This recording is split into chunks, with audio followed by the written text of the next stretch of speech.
Bueno, usted ha sido toda su vida periodista, toda su vida, y recientemente publicó este libro titulado Toda la vida preguntando.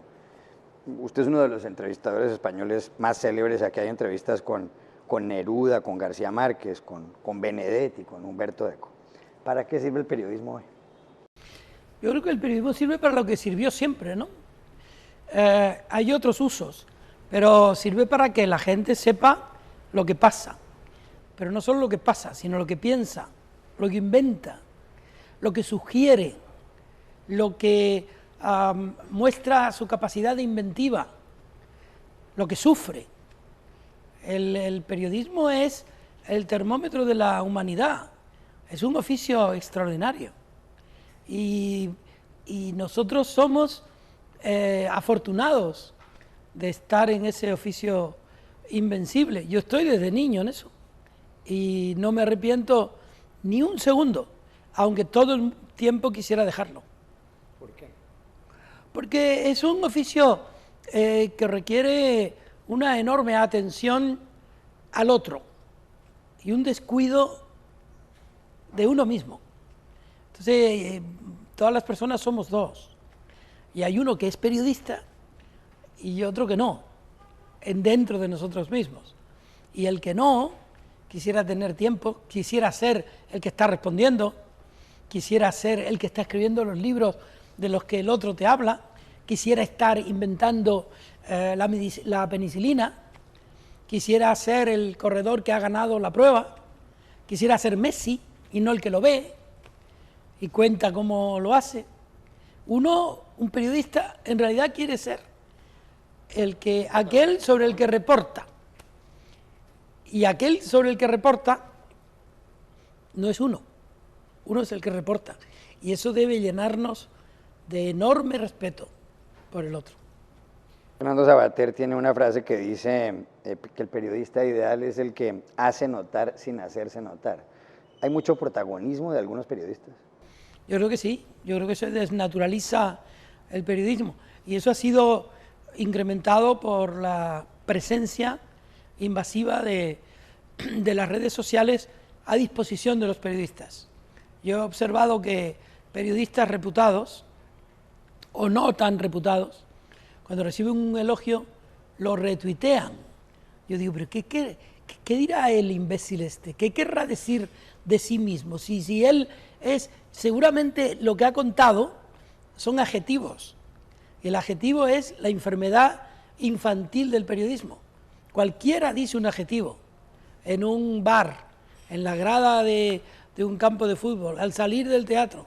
Todo el mundo tiene adjetivos, los da. Lo bueno del periodismo es el sustantivo.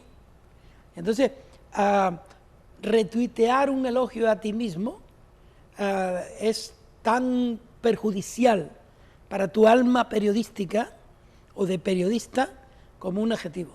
¿Usted por qué se hizo periodista? Porque mi madre me enseñó a leer con un recorte de periódico. Cuando yo tenía 8 años, en 1956, en casa no había ni libros ni periódicos. Así había prospectos de medicina.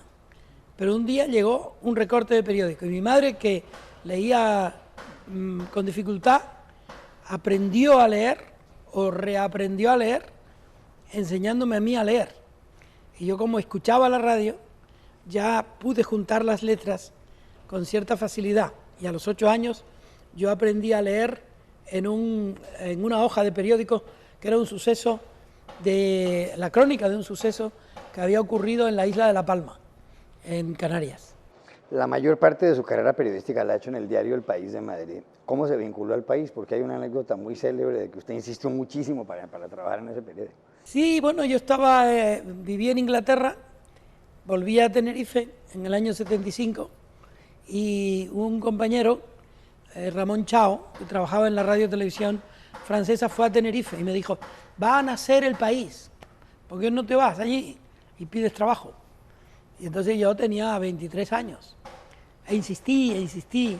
Cebrián me dijo que no había nada, hasta que finalmente un día me llamó por teléfono su secretaria y me dijo que si me quería ir a Londres, de Stringer, Pagaban 40.000 pesetas, que no sé cuánto es eso en pesos, o cuánto era entonces. Y yo fui, y me fui a Londres, con una mano detrás y otra delante.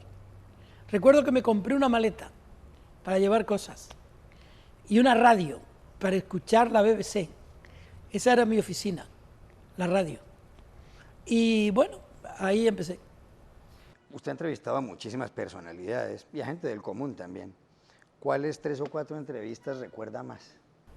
Una que no la hice con Borges, pero que luego la reescribí para la revista Cuadernos del Norte. Otra con Onetti, que tampoco publiqué hasta muy tarde, porque se la hice para el periódico que hacíamos en Alfaguara cuando yo era director de Alfaguara, y tú reporteabas allí las cosas que hacíamos. Y la primera que hice en serio, que fue con Julio Caro Baroja, que sí está en ese libro, para la que mi madre me compró una ropa, incluida una corbata, porque ella juzgaba que aquel era un momento importante de mi vida. ¿Cuáles son los mayores males del periodismo y del periodismo español hoy en día? Los grandes defectos. Pues mira, yo creo que uno de los defectos es considerar que la ignorancia es parte de nuestro oficio. Nuestro oficio es el de la formación permanente, el estudio. Me dan mucha envidia, por ejemplo, historiadores como Tony Judd, que es capaz de contar la figura de Camus de una manera que recorre las distintas zonas que desembocan en esa mente, ¿no? O otros filósofos. Simon Schama, a quien tú has tenido en el programa. Yo creo que los periodistas deberíamos tener la ambición de saber, no la ambición de decir que sabemos. Quiero cambiarle de asunto en estos últimos minutos de este segmento y hablar de España, de su país. España es un país de unos 45 millones de habitantes. En estos momentos hay un afán independentista muy fuerte de parte de Cataluña, que es una de las 17 comunidades autónomas que está en el noreste y cuya capital es Barcelona, y con una población de alrededor de 7 u 8 millones de habitantes. Eso por una parte, pero por otra hubo elecciones generales, que llaman en España el pasado 20 de diciembre, es decir, las elecciones para escoger a las 350 personas que ocuparán igual número de escaños en el Congreso de los Diputados. Los diputados en España son quienes eligen al presidente del gobierno, al jefe del Poder Ejecutivo. El presidente hasta hoy, porque está en funciones, es Mariano Rajoy, el líder del PP, del Partido Popular, que es el partido conservador, pero el Partido Popular en esas elecciones no logró una mayoría absoluta como tenía hasta ese día 20 de diciembre. Logró 123 escaños de los 350. En segundo lugar quedó el Partido Socialista Obrero Español, el PSOE, que es el principal de la oposición, cuyo líder es Pedro Sánchez, y después con votaciones altas, muy altas, quedaron 2 partidos que llaman emergentes. Por un lado Podemos, encabezado por Pablo Iglesias, y en último término de esos 4, el Partido Ciudadanos de Albert Rivera, un partido de centro derecha creado en Cataluña. No se ha podido formar gobierno, hasta ahora no ha sido posible armar una coalición. ¿Qué va a pasar entonces? Hombre, yo lo que creo que en España se han roto los límites del respeto político. Creo que ha ingresado una forma de periodismo gritón que ha sido asumido por algunos de esos actores políticos, lo cual hace que las bases de los otros partidos que pudieran, o del otro partido que podría coaligarse, estoy hablando de Podemos y del Partido Socialista, las bases y los dirigentes no están felices con esa posibilidad de alianza, y eso interrumpe un pacto de izquierdas, porque se hablan como se habla ahora en Twitter, ¿no? Se insulta, empezaron llamando casta a todos los que no estaban en su generación o en sus aledaños, y terminaron llamando dinosaurios a los que no. Entonces, esa falta de respeto requeriría, primero que nada, un pacto de respeto. Vamos a respetarnos y después vamos a pactar. Porque si no nos respetamos, el pacto no servirá para nada, porque se romperá en cualquier momento. Y España necesita un pacto de respeto para limpiar muchos años de corrupción que ha sido habilitada sobre todo por el Partido Popular y por el presidente actuante. Yo creo que Mariano Rajoy hubiera hecho bien desde el principio de este proceso final, después de las elecciones, en hacerse a un lado, porque un diálogo suyo con cualquiera de los que ahora él necesitaría requiere su ausencia. Debería permitirse un referendo independentista en Cataluña, aunque la Constitución lo prohíbe, pero lo sigue exigiendo un porcentaje importante de la población. Yo no lo llamaría referéndum independentista, yo llamaría referéndum, porque yo creo que es muy delicado ponerle adjetivos a eso, porque hay mucha gente que no es independentista. De hecho, hubo tácitamente en las elecciones del 27 de septiembre un plebiscito, porque el MAS y Junts pel Sí, que eran sus coaligados, habían proclamado esas elecciones como un plebiscito, y es notorio que no la ganaron. De modo que yo sí creo que una consulta debe hacerse, pero una consulta en la que todo el mundo esté de acuerdo con la pregunta. A España le hace falta sosiego. España vivió 40 años de dictadura, después de una guerra civil muy dura, que fue, digamos, inaugurada desde la falta de respeto.